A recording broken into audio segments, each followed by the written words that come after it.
para entender a realidade de agora, para a situación da muller no deporte no presente, temos que pensar en como era hai uns anos. É dicir, nos anos 60 a muller estaba afastada do deporte.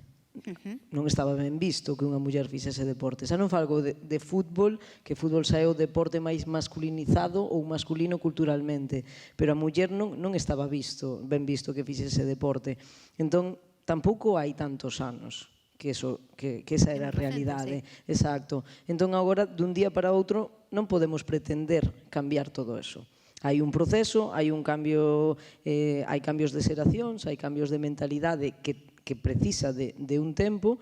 Eu creo que agora estamos empezando a estar no camiño correcto, porque se educa dunha maneira diferente, porque estamos tamén máis sensibilizados a iso, e a partir de agora é cando realmente todo ten que ir encamiñado a que a muller teña referentes femininos, crear referentes femininos en todos os deportes, en todos os estamentos, o que decía antes de máis adestradoras, máis directivas, pero iso é un proceso largo, como digo, dun día para outro non vas mudar todo eso.